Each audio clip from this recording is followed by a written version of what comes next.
በዚህ በቴክኖሎጂ በረቀቀ ዓለም በሺዎች የሚቆጠሩ የሶሻል ሚዲያ ጓደኞች ኑረውን ግን በውስጣችን የሚጮህ ብቸኝነት ተሰምቶን ያውቃል? ብዙ ሰዎች ባሉበት ቦታ ሆነን የሚረዳን ያጣንና ማንም የማይፈልገን መስሎን ተሰምቶን ያውቃል? አሁን በዚህ ሰዓት ይህ ስሜት እየተሰማን ከሆነ አንድ የምስራች ልንገራችሁ።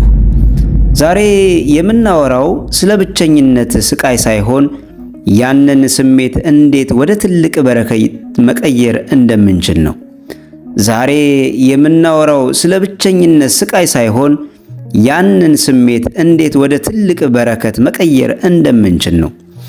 አባቶች እንዲህ ይላሉ፣ ብቸኝነት ማለት እግዚአብሔር ለብቻችን ሊያናግረን የቆረጠው ቀጠሮ ነው ይሉናል። ዛሬ ብቸኝነትን ወደ እግዚአብሔር ማግኛ የምንቀይርበትን መንገድ አብረን እንፈልጋለን። የብቸኝነት ድምፅ ከጭንቀት ወደ በረከት።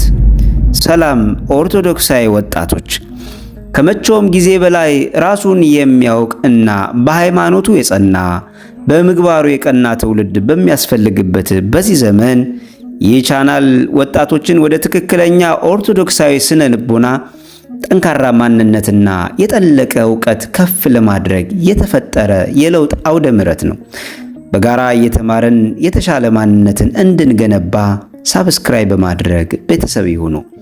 ቪዲዮውን ሼር እና ላይክ በማድረግ ለሌሎች እንዲደርስ ስለምታደርጉ ከወዲሁ ከልብ በእግዚአብሔር ስም እናመሰግናለን።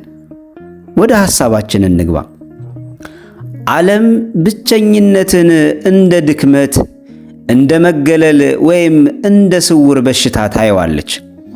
ለዚህም ነው ብቸኝነት ሲሰማን በስልካችን በማይረባ የቪዲዮ ስክሮል፣ በሙዚቃ ወይም በሰዎች ጩኸት ያንን ዝምታ ለመሸፈን የምንሞክረው።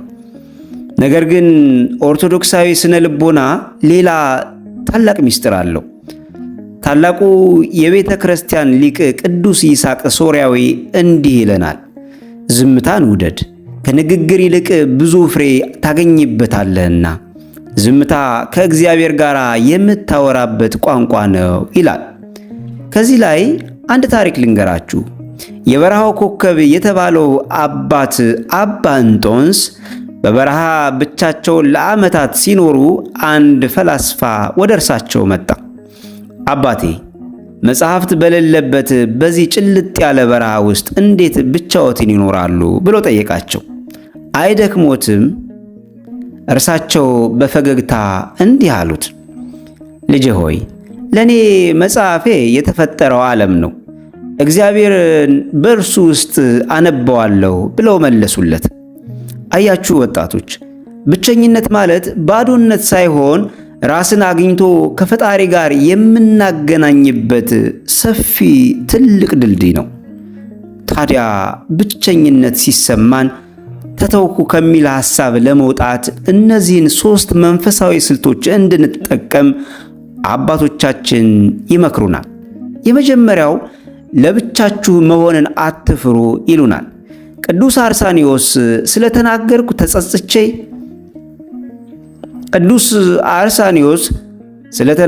ተጸጽቻለሁ፣ ዝም በማለቴ ግን ተጸጽቼ አላቅም እንዳለው ብቻችንን በመሆን በሚያጋጥመን ዝምታ የአእምሮ እረፍት አድርገን እንቀበለው። ዝምታ አእምሮአችን የሚታጠብበት ንጹሕ ኩሬ ነው። ሁለተኛ፣ ከቅዱሳን ጋር እንገናኝ።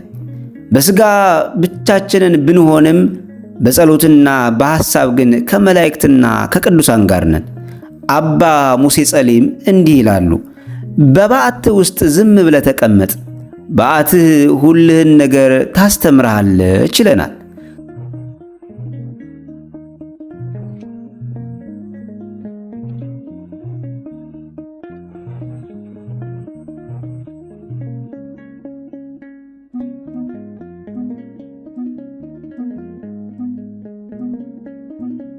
ክፍላችን ውስጥ ስንሆን ከራሳችን ጋር ሳይሆን ከፈጣሪያችን ጋር እንደሆን እናስብ።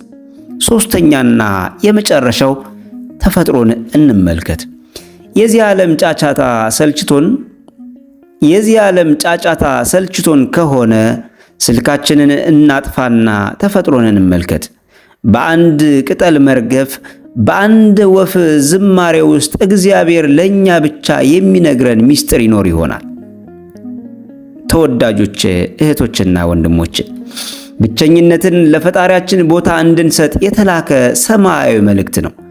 ብዙ ሰዎች ባሉበት ቦታ እግዚአብሔርን መስማት ይከብድ ይሆናል።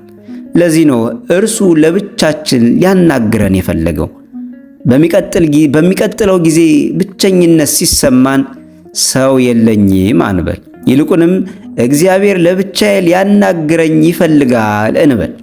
ያኔ ብቸኝነትን ወደ ሱባኤ፣ ጭንቀታችንን ወደ ሰላም፣ ባዶነታችንን ወደ ሙላት ይለወጣል።